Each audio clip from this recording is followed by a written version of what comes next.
Anything that you would like to say to the community or anyone, a young adult or anyone who may have been in your situation? Come to Gov. Come here.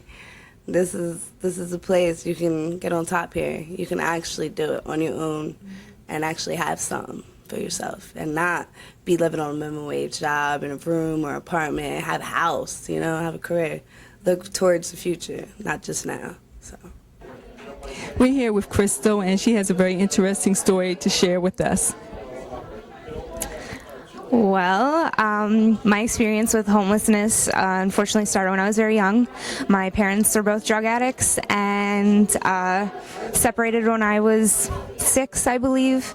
My older sister went to live with my dad, who then became remarried.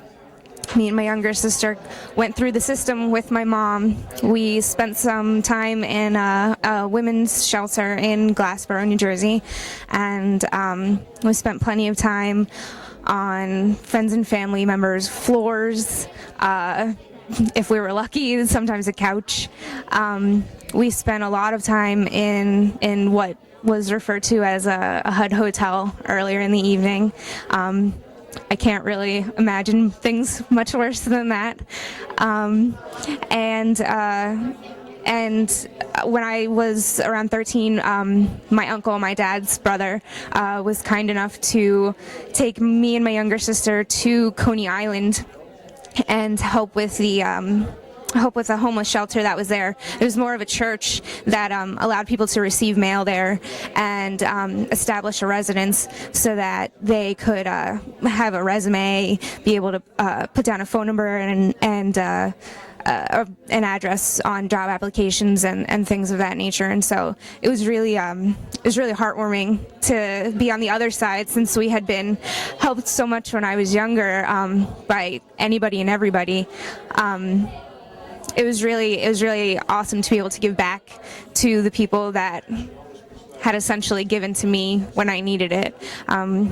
We brought up food, we brought coats, we brought clothing, all that sort of things. We became really close with a lot of individuals, and there was one guy who looked like Louis Armstrong, who I became quite fond of, who especially asked for a toolbox and tools because he wanted to be able to fix things up for some friends that he knew. So we got that together for him and brought it back up. We used to go about every other weekend. It was really a life-changing experience to finally be on the other side of things. And so now here I am, a social work major at Richard Stockton College of New Jersey, and hopefully I'll be able to continue to make this change in other people's lives for the rest of my life. So that's it. Okay, we're here with Pastor Days from the Second Baptist Church, which is the largest black church here in Atlantic City. But what we're here to discuss today is the mission that the church sees in terms of helping the people who have found themselves homeless or dealing with some issues regarding getting back on their feet. And we understand you have a fantastic program that we'd like people to know about. Yes, we have a transitional home that deals people who are going through financial struggles, but not only that, but also those who are coming out of rehab, as well as those who are transitioning from incarceration back into life on the streets. What made you feel that you had a need to create a program like this? Well, a tremendous need, because a tremendous need exists in Atlantic City. There's a great problem with homelessness, especially those who are drug addicted, coming out of rehabs, or even going into rehab, or for those who have coming out of jail, incarceration. I was asking some people earlier about Atlantic City and all of the potential money that they say is here.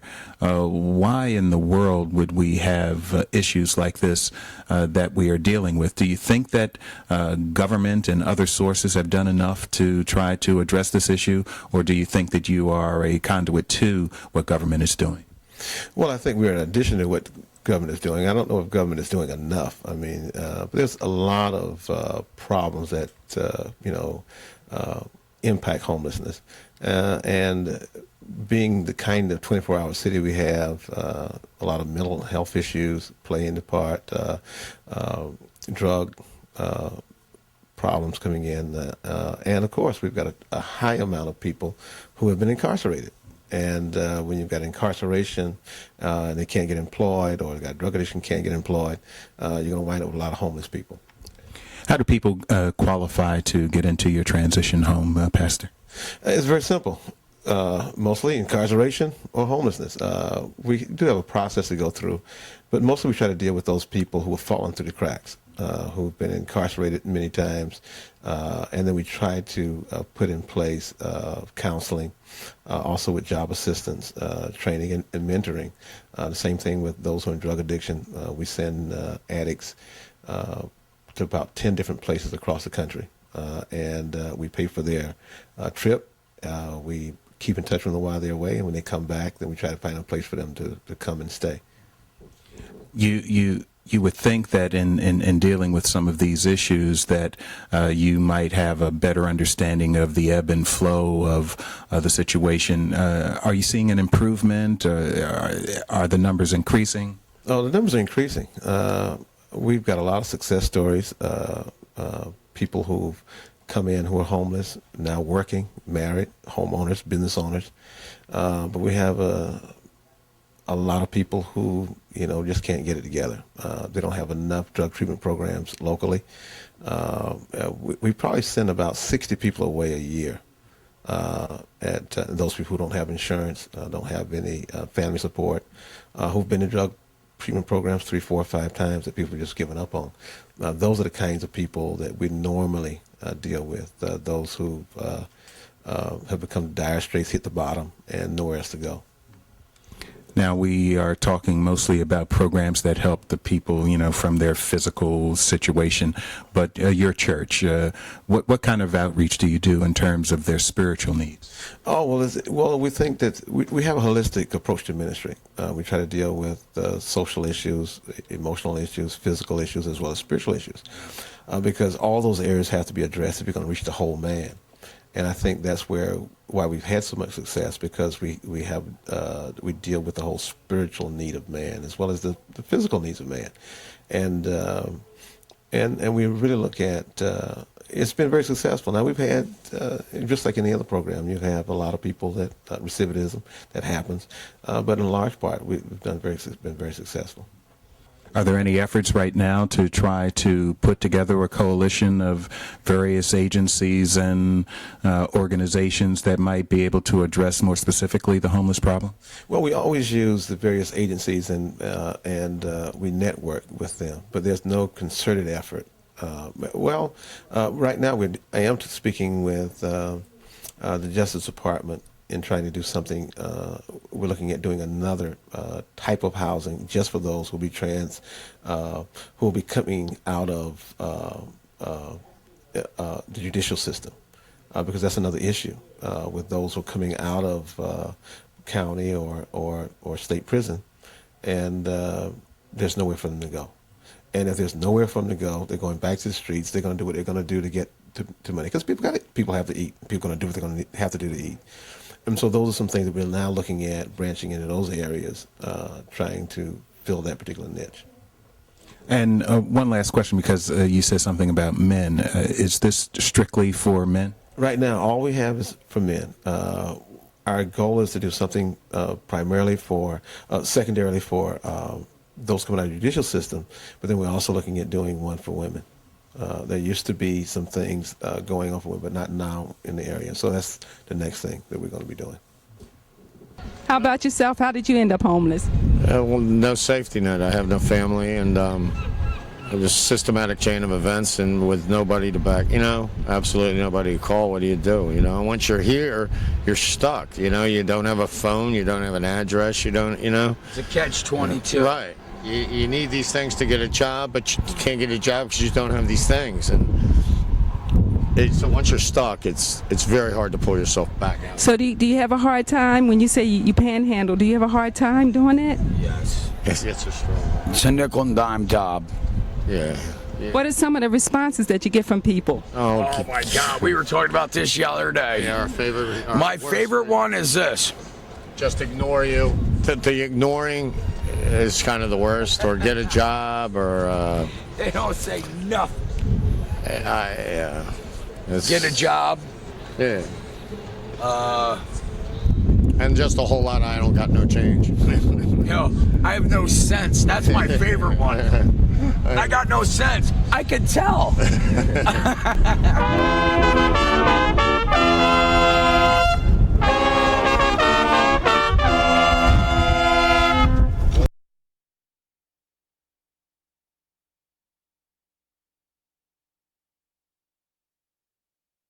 So I saw you down under the boardwalk. Now, is that where you live? Yeah, that's where we stay. Very cold at night? Yeah, a lot of the wind and sand are your enemies. Well, we kind of hug up together. I mean, it's not no gay stuff or nothing, you know, but we kind of just... Well, we used to have girls, but they got arrested. Yeah, all our girls are in jail. Were they homeless also? Yes, sir. Yes, ma'am. We're talking with Darwin, and Darwin is someone who has come here to Sister Jean's Kitchen. You have a very interesting story because you said that you are experiencing the treatment of some of the citizens of Atlantic City as you are trying to deal with your condition. Could you tell me a little bit about that? It's been a rough life, you know, as far as with me. I've been sleeping in different bus stations in Atlantic City. I was an alcoholic, you know, very bad at one time. As far as with my family, we're not really talking, you know. So as far as job-wise, I put in applications, but it's like, you know, because when I was younger, I did a couple of bad things, but still. A person can get a second chance, hopefully, you know what I mean? But I've been coming to Sister Jean, though, you know, and I mean, just like I said, I've been sleeping on the streets, you know, and, you know, it's just been a struggle. It's been, I'm 34, you know, and, you know, on Sister Jean, I come here at, about 6 o'clock in the morning, sleep here, she lets us sleep here, you know, eat, you know, she gives us clothes, you know, and I seen when she really took people in, you know, and helped them, but you know, it's just been like far with me, it's been rough. Now, I hear that you also had to ask people to just help you for change and things like that. What has been that experience? Yes, sir. I would like go out in the front of stores like 7-Elevens and stuff, food stores, and just ask for change. You know, can you spare 50 cents, $1 to get a hot dog? Some people, you know, you got mean people out here. Some people, well, you know, just look the other way. No, I don't got it. You know, and I be really starving, hungry. You know, and a big person like me, you know, I like to eat too, you know, but I know people be saying, you know, well, go get a job and this and that. I be trying to get a job, but I can't make these people, you know what I'm saying, give me a job. And one last question. What has Sister Jean's ministry, what has it really done for you? Oh, man, it's a blessing. It's a blessing because sometimes when I come in here to eat, I be down. I'd be like, you know, ain't nothing, you know, going right for me. You know, I get in my head a lot, you know. But when they start preaching the word, you know, and when the spirit, you know, comes in, you know, I feel it, you know, and then I leave out of here smiling. You know, I may be coming here looking, you know, I'm looking on the ground, but when I leave out of here, I'm looking up, you know. So, you know, this is lovely. It's a blessing. All right. Thank you so much, Darwin. Okay. Right, God bless you. All right, sir. Now, I've heard you numerous times throughout this interview talk about the religious component or mention things about how God has influenced and affected different situations here. Can you tell me about the religious component of what you do here at the Rescue Mission? Well, the religious component is you know, it's founded. The mission was founded in 1964 by a number of churches and Christian businessmen in the community. and it's a faith-based organization.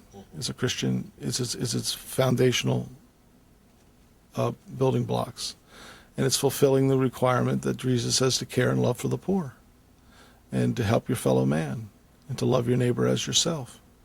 And in our flawed efforts, we try to do it the best way we know how and can. And that's part of the underpinnings of this agency. It's not required. Nobody's mandated to attend services or anything like that, but it's available to people who, just like in your real life living situation, there's probably 100 churches in Atlantic City. There's probably 500 in Atlantic County or more.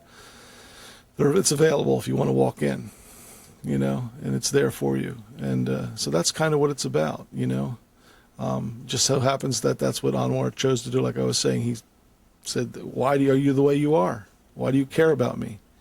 I said, "Because God has instilled in my heart to care and to love you. I have no requirement for him not to do anything." He says, "It's not something I'm used to, So that's the component, So that the foundation of the mission came out of a evangelical Christian background back in the 60s. And it still maintains that as a centerpiece of its core values, and we're trying to work and live that out each and every day. Flawed, I always say flawed because I'm not perfect, I'm far from it. I could be a stinker too, like anybody else. But I know that I'm a stinker that God can give grace to and mercy to, and I need to give grace and mercy to other people who have lives that fall out. Amen.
noticed that you're doing a lot with the food and everything, but right now there is a pastor outside giving them some knowledge of the Word. So you're feeding them spiritually as well. Is that part of what you're trying to do? Are you trying to reformulate the person that might have been broken down, not only physically, but also spiritually? Yes. You have a whole lot of backsliders. They love the Lord. You know, they'll get up and sing spiritual songs. All of them. The Italian, the Chinese, I don't know what they be singing, but they sing. You know, all of them. They get up and they sing. You know, they love it. That's why you see them come in so early. They love it. They love the Word. You know what I mean? They're getting the knowledge that God is with them at all times. He never leave or forsake them. Just go and talk to Him, ask Him, and repent, and you'll be okay. You know, this is another group. Every year I get so many people because of what is happening now. See, once they get together and get the understanding, they get themselves, they get a job. But God hired a whole lot of them. When it first opened, they still working there. House of Blues, they still working there. Harris, they still working there. But forget the rest of them, they won't. Turn them down. They still working. They didn't do no hard, they not hard criminal. They just made a mistake. But they okay, they still working. Hey, John, how you doing? Great. Can you tell us a little bit about maybe how you came to be here at the Rescue Mission? What circumstances? I came here about 2 years ago. I was homeless. I was sleeping out on the streets. I had lost a couple of jobs, as a matter of fact. One closed, the business was sold, and I got another one, and then that business was sold. So I just kind of gave up, ended up out on the streets, and when the weather got really cold, because this was in late summer, early fall, when the weather got really cold, I was just driven inside. I couldn't take it out there. And how has the Rescue Mission helped you? It's helped me in every way possible. I have serious health problems. The clinic that's associated with the Rescue Mission is seeing to my health needs. I don't have to pay for any of it because I don't have any regular source of income. So the clinic, Atlantic Care, picks that up. And I also have been helped with housing. I stay here at the mission, and I've gone through a course here at the mission. I went through a 4-month course, and now I'm in an extended program. It's for rehabilitation, really. I was using marijuana on a regular basis before I came here, and I was also suffering from severe depression. So this has been an opportunity for me to heal myself, and it is a Christian mission. So the Lord plays a big part in it. I came to know Jesus here. I was saved here, and it's just, this has turned my life around. This is maybe the biggest blessing that has ever happened to me. I know it seems like a desperate circumstance, but I look on it as a blessing because it's turned my life around. The staff that we have here, I have to tell you, they have a passion for what they do. You know, or you wouldn't last perhaps as long working in this environment. They have a passion for helping these folks. We've had, most of our staff have been here from the onset, from October of '03, and we just have a wonderful group of men and women that help our mission.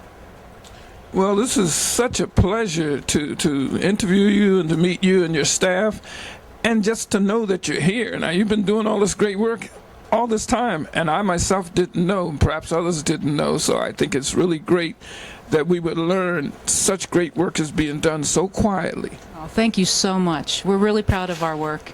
And if I can just add, you know, this past summer we celebrated National Health Center Week. And there's 5 homeless centers in New Jersey, and we're one of the 5 healthcare for homeless centers. And we had a barbecue and served over 300 residents of Atlantic City that are homeless. So that was such an exciting day, and Dennis Levinson came out, gave us a proclamation for the day. We had different other officials here, so it was really, you know, the work is well done, and it's wonderful to be rewarded. Yeah, I mean, it's understanding, but there are also rules to be followed around here too. I mean, they don't play games. I mean, there's rules to be followed, and you must follow them, and that's what makes the place, as squared away as it is, because they're not just giving you a bed to keep you out of the cold, to getting you back on track to where you need to be. I'm with Rosalie Knapp, who is the Director of Nursing. Tell us about your work with the homeless and how that interrelates with your other work. My work with the homeless is take care of their diabetes. We do the detox, take care of their wound care. That's about what I do here. Been with the Mission Clinic for 4 years. Do they seem appreciative of what you do for them? Absolutely. Some of the patients that come in haven't had any health care for many years before we see them here. And so they express that appreciation? Yes, we see them every 3 weeks once we start giving them health care. How do you feel about your work? Very, very good. I've been a nurse for 17 years, and I was in critical care before I came here, and this is very rewarding to me. It seems as though that previous work would have greatly prepared you for this work. Yes, we see everything here on a day-to-day basis. We are not sure what's going to come in through the doors, and we see from chronic diseases to acute care patients, that from chest pain to asthma to wounds that are needing immediate attention, to diabetes, to patients that are very, very ill. Well, Atlantic City is very grateful for your work, and not only the homeless, but just the city at large, to know you've been doing this work quietly and yet so well. And we want to say thank you to you and all of your fellow staff. Well, thank you, and we want to see more patients coming through our doors. Absolutely. Hopefully this will help with that. Thank you so much and have a good day. Thank you. Good afternoon. My name is Alan Seal. I'm the Emergency Management Coordinator for the City of Atlantic City. It's a pleasure to be talking with you. In my job as Emergency Management Coordinator, one of the facets of it is Code Blue. What Code Blue is basically is when we determine that it is so cold outside because of the wind chill factor, we declare a Code Blue, and then all individuals that wish to or that can be found are taken to the Atlantic City Rescue Mission, where they are fed, cared for, warmed until the Code Blue passes. Usually our Code Blues occur in the month of January and February. The average temperature for those 2 months is around 31 degrees. This does not take into account being average temperature when it drops down to 10 degrees with a wind chill factor of below zero. Below zero wind chill factor is when the skin can freeze in a matter of minutes. It's life-threatening. We find by and large that many of these homeless, and there are many, many more of them in Atlantic City than the recent poll indicates. I take exception to that poll. You can find more numbers that are in a rescue mission during any Code Blue than that poll takes into account for. Those are the individuals that go to the mission. There are many other places where these homeless individuals go that are not as warm and comfortable as the rescue mission. I would say that the number that is in the